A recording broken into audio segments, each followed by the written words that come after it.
مقصد یہ ہے کہ اللہ تعالیٰ نے زمین پہ ہمیں ایک ذمہ داری دینی ہے، ہمیں چوائسیز دینی ہے، ہمیں فیصلے کرنے ہیں.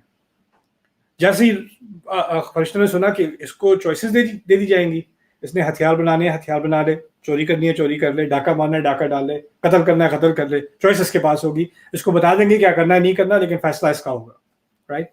اس پہ انہوں نے اعتراض کیا کہ یہ کیسے ہو سکتا ہے، ہم نے تو صرف یہی دیکھا کہ جب جیسے ہی اختیار ملتا ہے تو فساد پھیلتا ہے. تو نئی بات سمجھ نہیں آئی. اس میں ایک آج کی قسط میں آپ کو بتانا چاہ رہا تھا کہ یہ بہت ضروری درس ہے ہمارے قرآن کا، اور وہ یہ ہے کہ سوال پوچھنے میں کوئی ممانعت نہیں ہے. ہمارے یہاں کبھی ہوتا ہے کہ اگر کسی سے آپ نے سوال پوچھ لیا تو کہیں تم ہوتے کون سوال پوچھنے والے؟ ایون ٹیچرز کہتے ہیں. رائٹ؟ یا تمہاری کیا حیثیت کہ تم یہ سوال پوچھو گے؟ اب میں کوئی فیصلہ کرتا ہوں، ٹھیک ہے، اور مجھ سے آ کے کوئی میرا بیٹا آ کے کہتا ہے یا کوئی کوئی اور آ کے کہتا ہے کہ آپ نے یہ فیصلہ کیا، یہ کیوں کیا؟ مجھے سمجھ نہیں آ رہی، یہ چوائس کیوں کیا آپ نے؟ یہ والا گھر یہاں پہ کیوں خریدا آپ نے اس کالج میں داخلہ کیوں کیا، آپ نے یہ کیوں کیا، یہ کیوں کیا؟ رائٹ؟ مجھے سمجھ نہیں آ رہی اس کی تو کیا بنتی ہے.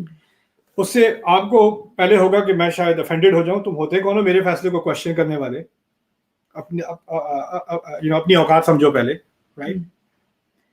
اندازہ کریں کہ اللہ کا کیا مقام اور اس کے آگے تمام مخلوق کا کیا مقام. اور اللہ نے بات کر دی کہ میں نے یہ فیصلہ کیا ہے، میں زمین پہ خلیفہ ڈال رہا ہوں، اور فرشتوں سے زیادہ اللہ تعالیٰ کی تقدیس کو ماننے والا، ان کی بڑائی کو ماننے والا اور ہوگا کون؟ اور انہوں نے جرأت کر کے کیا سوال پوچھ لیا کہ آپ ایسے انسان کو ڈالیں گے لیفسد فیہا، فساد کرے گا، تاکہ کیا اس لیے کہ وہ فساد کرے. اور اس میں لام العاقبہ کہتے ہیں، یعنی فوراً نہ ہو کہ بعد میں جا کر بھی فساد ہی ہونا ہے، ایونچولی اس کی کہانی کا آخر یہی ہونا ہے کہ فساد پھیلے گا. تو ہمیں سمجھ نہیں آ رہی.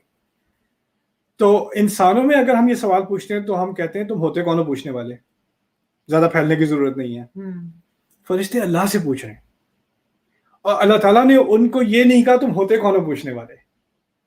اللہ تعالیٰ نے پہلی بات یہ کہی انی اعلم ما لا تعلمون، میں بہتر جانتا ہوں وہ چیز جو تم ابھی نہیں جانتے.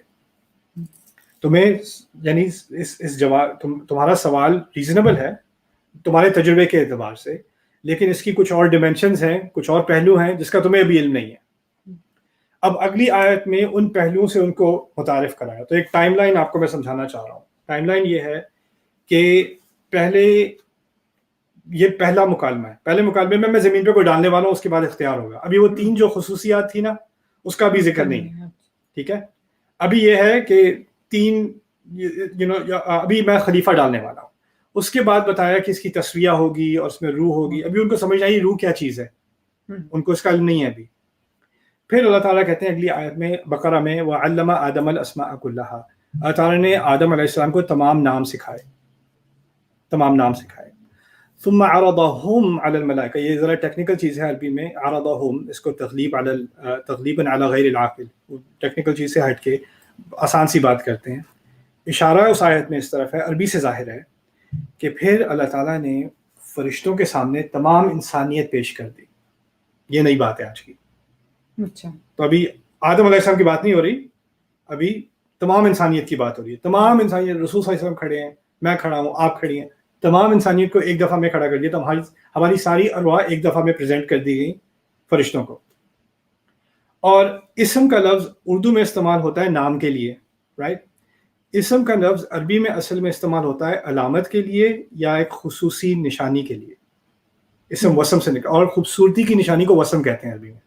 جیسے برتھ مارک یا بیوٹی مارک ہوتا ہے نا، اس کو وسم بھی کہتے ہیں، اور وسامہ خوبصورتی کو کہتے ہیں.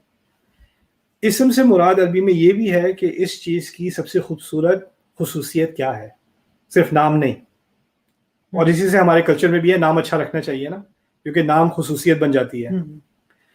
اس آیت میں یہ کہا جا رہا ہے کہ فرشتوں سے کہا کہ تم یہ نہیں کہا کہ تم سب انسانوں کے نام بتاؤ، یہی نہیں کہا ان کی خصوصیات بتا دو. تم نے تو ابھی کہا تھا کہ ان کی خصوصیات کیا ہوں گی کہ یہ خون بہائیں گے، فساد کریں گے.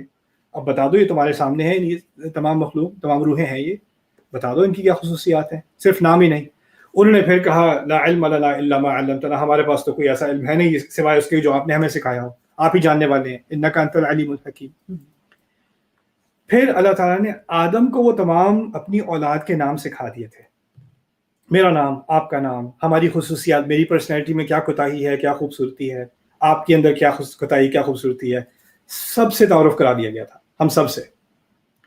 تو آدم علیہ السلام نے پھر ایک ایک کر کے فرشتوں کو اپنی اولاد سے انٹروڈیوس کرایا ہم سے. یہ سین بھی ہو رہا ہے. اور ایک ایک کر کے اس میں محمد رسول اللہ بھی ہیں صلی اللہ علیہ وسلم، ابراہیم علیہ السلام بھی ہیں، ہم جیسے لوگ بھی ہیں، جو نان مسلمز ہوں گے وہ بھی ہیں، سب ہیں. سب کی روحوں سے انٹروڈیوس کرا دیا، سب کی پرسنالٹی سے انٹروڈیوس کرا دیا، سب کی خیر اور شر سے انٹروڈیوس کرا دیا. اور خیر تو ایکچولی اللہ تعالیٰ نے ہر انسان میں ڈالی ہے، تو ہر ایک کی اچھی کوالٹیز کو بھی اللہ تعالیٰ نے انٹروڈیوس کرا دیا آدم علیہ السلام کے ذریعے فرشتوں کو. سو آدم فرشتوں کو سکھا رہے ہیں، ٹھیک ہے. سو فلما انبأهم باسمائهم، پھر اب دیکھ لیں کہ اگر پہلے وہ کہتے تھے کہ فساد پھیلائے گا، کرپٹ ہوگا، بری چوائسز کرے گا، لیکن اب ان کا تعارف ہو گیا ہے محمد رسول اللہ صلی اللہ علیہ وسلم، ابراہیم علیہ السلام سے، صحابہ سے. کتنی عظیم شخصیتیں انسان کی گزر چکی ہیں، جن کا قرآن میں ذکر ہے، جن کا نہیں بھی ذکر. کتنی اچھائی ہے انسانیت میں، آج بھی کتنی اچھائی ہے. ان سب کے ساتھ ان سب کا تعارف کرانے کے بعد اللہ تعالیٰ نے پھر فرشتوں کو کہا، میں تمہیں کہا نہیں تھا کہ میں انی اعلم غیب السماوات والارض، کہ میں زمین آسمان زمین کی اندیکھی چیزوں کو بھی جانتا ہوں. وہ اعلم ما تبدون، اور میں یہ بھی جانتا ہوں کہ تم کیا بات ظاہر کرتے ہو. وما کنتم تکتمون، اور کیا بات تم اپنے اندر چھپائے ہوئے تھے.